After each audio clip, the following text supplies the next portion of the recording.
천국 가는 길 세 번째. 하나님이 없는 우리 마음은 혼돈하고 공허합니다. 나는 어디서 왔다 어디로 가는가? 우리 영혼이 길을 잃고 헤매고 있습니다. 하나님이 우리 마음속에 영혼을 사모하는 마음을 주셨습니다. 우리 영혼이 하나님과 단절된 채로 이 세상에 태어났습니다. 하나님은 우리들 눈에 보이지 않지만 성경 말씀을 통해서 내 영혼이 하나님을 만날 수 있습니다. 정확히 말하면 먼저 하나님을 만난 사람들을 통해서 만나는 길을 인도받을 수 있습니다. 우리는 하나님의 말씀을 보아도 깨닫기 어렵습니다. 영적인 소경으로 태어났기 때문입니다.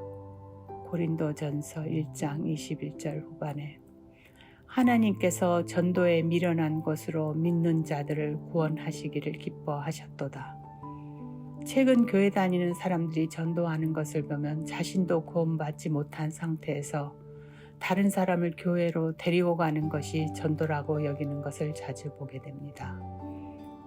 전도는 천국 가는 믿음을 가진 사람만이 그 믿음의 말씀을 전달해 줄 수 있습니다. 믿음은 마음에서 자연스럽게 믿어지는 것이지 믿으려고 노력하는 것이 아닙니다.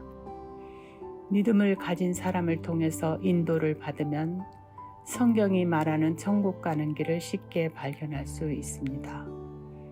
예수님이 나는 길이요 진리요 생명이라고 하셨습니다. 예수님은 문이라고 했습니다. 그런데 문제는 예수님을 어디서 만날 수 있을까요? 여기서 철로역정에 나오는 크리스천이 예수님을 만나는 장면을 보겠습니다. 어서 짐을 벗어버리라고 하기에 나도 그러고 싶다고 했어요. 그렇지 않아도 저 앞에 있는 어린 양의 문으로 들어가서 어느 쪽으로 가야 구원받을 자리에 이를 수 있는지 알아볼 작정이라고요.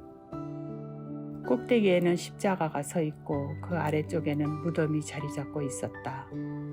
그런데 언덕을 기어올라 십자가에 이르자 짐 보따리가 등에서 뚝 떨어져 나가더니 떼굴떼굴 굴러서 무덤 속으로 사라져버리고 말았다. 마침내 자유로워진 크리스천은 더할 나위 없이 즐거워하며 행복에 겨워 소리쳤다. 주님이 고통을 당하신 덕에 내가 쉼을 누리고 그분이 스스로 죽음을 택하신 까닭에 내가 생명을 얻었구나. 크리스천은 한참 동안 가만히 서서 십자가를 우러러 보았다. 그저 바라보기만 해도 짐이 벗겨진다는 게 너무도 놀라워 믿어지지 않을 지경이었다. 마태복음 1장 21절. 아들을 낳으리니 이름을 예수라 하라. 이는 그가 자기 백성을 저희 죄에서 구원할 자이심이라 하니라. 예수님을 만나려면 죄에 묶여있는 자신을 나는 죄를 이길 수 없는 자임을 발견해야 합니다. 교회에 다니며 하나님 말씀대로 살려고 노력해 보신 분이 있다면 아시겠지만 노력하면 할수록 우리는 그 말씀대로 살 수 없는 존재인 것을 깨닫게 되지요. 그래서 교회에서는 우리가 노력해도 어쩔 수 없이 죄를 짓게 되는 부분을 회개기도 하면 된다고 가르칩니다. 저도 해봤습니다. 똑같은 죄를 반복해서 지으면서 용서해달라고 비는 것은 자기 기만입니다. 진정한 회개는 방향을 바꾸는 것을 말합니다. 나는 죄를 지을 수밖에 없는 인간임을 깨닫고 나를 믿는 마음에서 돌이켜 하나님 말씀을 받아들이는 것이 진정한 회개입니다. 로마서 5장 20절. 율법이 가입한 것은 범죄를 더하게 하려 함이라. 법이 없으면 죄가 성립이 안 되기 때문에 법을 준 것입니다. 로마서 5장 13절. 죄가 율법 있기 전에도 세상에 있었으나 율법이 없을 때에는 죄를 죄로 여기지 아니하는지라. 그러면 우리가 어떻게 죄를 깨달을 수 있을까요? 율법을 가지고 있는 유대인들은 율법이 있기 때문에 율법을 어기면 죄로 여깁니다. 율법이 없는 이방인들은 사회적인 규범이나 양심으로 죄를 깨닫습니다. 로마서 2장 14절 15절. 율법 없는 이방인이 본성으로 율법의 일을 행할 때는 이 사람은 율법이 없어도 자기가 자기에게 율법이 되나니 이런 이들은 그 양심이 증거가 되어 그 생각들이 서로 혹은 송사하며 혹은 변명하여 그 마음에 새긴 율법의 행위를 나타내느니라. 하나님 앞에 우리 모두는 죄인입니다. 우리 생각에는 우리가 죄를 지어서 죄인이라고 생각합니다. 그렇지 않습니다. 성경 말씀엔 우리가 죄인으로 태어났기 때문에 죄를 지을 수밖에 없는 존재인 것을 말씀하고 있습니다.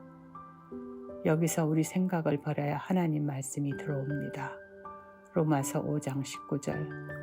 한 사람의 순종치 아니함으로 많은 사람이 죄인 된 것 같이 한 사람의 순종하심으로 많은 사람이 의인이 되리라.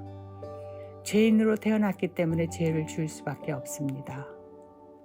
한 사람의 순종치 아니함은 아담과 하와를 말합니다. 아담과 하와는 선악과를 먹으면 정령 죽으리라는 하나님의 말씀을 버리고 결코 죽지 아니하리라는 뱀의 말, 곧 사탄의 말을 받아들였습니다. 선악과를 먹었느냐 안 먹었느냐의 문제가 아니고 죽고 사는 문제였습니다. 그 결과로 이 세상을 창조하시고 우리를 만드신 하나님과 떨어져서 잃어버린 자로 태어나게 된 것입니다. 그래서 하나님이 우리를 되찾기 위해서 예수님을 보내주셨습니다.